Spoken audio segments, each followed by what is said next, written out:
అందుకోసమనే స్త్రీలంతా భక్తిగాను పురుషులను జ్ఞానంగా బోధించాలి. Therefore, woman stands for devotion, the man for wisdom.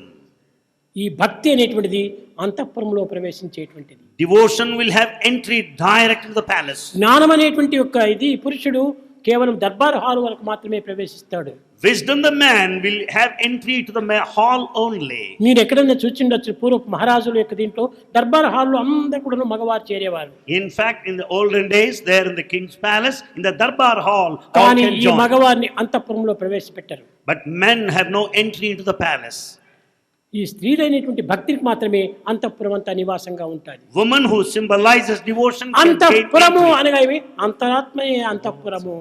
Antahpura, antah inner, pura, the place. కనుకనే అంతఃపురంలో ప్రవేశం చేసేటువంటి ఒక భక్తి తప్ప జ్ఞానం కాదు. It is only the devotion that will have entry into antah inner, pura, the place. అంతఃపురంలో ఉన్నటువంటి స్త్రీ అందరినీ చూడవచ్చును, బయట తట్టుపోయేటువంటి వారు. The lady from there can watch everyone outside. కానీ బయట ఉన్నటువంటి పురుషులు అంతఃపురంలో స్త్రీలను చూడటానికి వీలు కాదు. But those men who are there in darbar hall cannot see women కనుకనే there inside. పురుషులందరూ కూడా కేవలం జ్ఞానులు అనుకుంటున్నారు, కానీ వారు పక్క అజ్ఞానులే.